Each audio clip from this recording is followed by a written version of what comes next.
السلام علیکم ورحمۃ اللہ وبرکاتہ۔ امید کرتی ہوں تمام دیکھنے والے خیر و عافیت سے ہوں گے، اللہ تعالیٰ کی رحمتوں کے سائے میں ہوں گے۔ میرا عنوان احادیث نبی صلی اللہ علیہ وآلہ وسلم، موضوع چل رہا تھا ایمان کا بیان، جس کا حوالہ بخاری شریف کی کتاب۔ تو آج کی حدیث ہے، حضرت عائشہ بیان کرتی ہیں کہ ان کے پاس ایک مرتبہ ایک عورت آئی اور وہ اپنے نمازی ہونے کا اشتیاق اور پابندی بیان کر رہی تھی کہ اتنے میں رسول اللہ صلی اللہ علیہ وآلہ وسلم تشریف لے آئے اور ان کے پاس آ کر کہنے لگے کہ یہ کون ہے اور کیا کہہ رہی تھی۔ تو حضرت عائشہ نے فرمایا کہ یہ عورت اپنے نمازی ہونے کے شوق اور پابندی کو بتا رہی تھی اور خوشی سے بیان کر رہی تھی۔ تو آپ علیہ الصلوۃ والسلام نے اس عورت کو روکتے ہوئے فرمایا کہ سنو، اللہ کے نزدیک وہ شخص بہت عزت و عروج والا ہے جو دین اسلام میں کسی کام کو پابندی اور شوق کے ساتھ کرے۔ یعنی سن لو کہ اللہ پاک معاف کر کر کے نہیں اکتاتا، اللہ پاک نیکیاں لکھ لکھ کے نہیں اکتاتا کہ تم کوئی بھی نیک کام کر کر کے اور گناہ کر کر کے اکتا جاتے ہو۔ اس حدیث مبارکہ میں آپ علیہ الصلوۃ والسلام نے اس چیز کو بیان کیا کہ اللہ پاک کو وہ شخص، یعنی اس شخص کا بہت وہ عمل پسند ہے جو دین میں کسی چیز کو بہت ہی شوق اور پابندی کے ساتھ کرتا ہو۔ یعنی ایسا شخص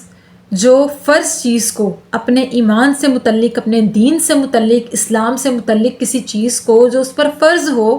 یا کوئی ایسی نیکی جو واجب ہو یا واجب نہ بھی ہو اور نیکی کا کام ہو، اس کو شوق اور پابندی کے ساتھ کرتا ہے، تو اللہ پاک ایسے شخص سے بے حد محبت کرتا ہے۔ اللہ پاک ایسے شخص سے بہت محبت کرتا ہے۔ فوراً اسی کے بعد فرمایا کہ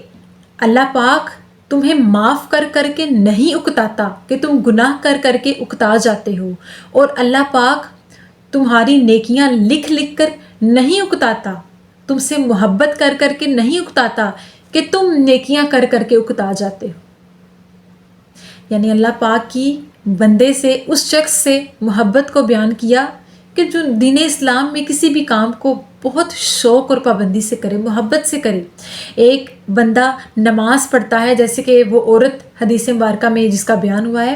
کہ وہ اپنی نماز کی پابندی اور شوق کو بیان کر رہی تھی۔ اسی طرح مثال، اس چیز کا مفہوم بتاتے ہوئے میں آپ کو ایک مثال بتاتی ہوں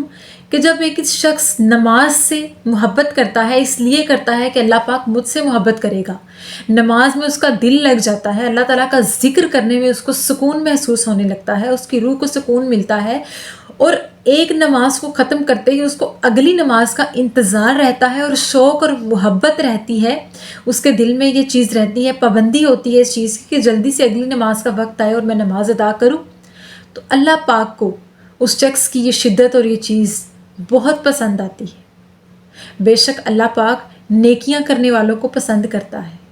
اور جو لوگ نیکیوں کی پابندی کرتے ہوں اور شوق رکھتے ہوں، اللہ پاک ان سے بے حساب محبت کرتا ہے، جس کو آقا علیہ الصلوۃ والسلام نے اس حدیث میں بہت اچھے طریقے سے بیان کیا کہ اللہ پاک تمہاری نیکیاں لکھ لکھ کے نہیں اکتاتا، اللہ پاک تمہیں معاف کر کر کے نہیں اکتاتا کہ تم نیکیاں کر کر کے تھک جاؤ گے، تم گناہ کر کر کے تھک جاؤ گے، لیکن اللہ پاک نہیں تھکتا۔ سبحان اللہ۔ اللہ پاک ہمیں خلوص سے ایمان والا بنائے اور خالص ایمان کی نیت کے ساتھ ہمیں نیکیاں کرنے والوں میں سے بنائے، اور ہمیں ہر نیک کام شوق اور خلوص اور پابندی کے ساتھ کرنے کی توفیق عطا فرمائے۔ آمین ثم آمین۔ شکریہ۔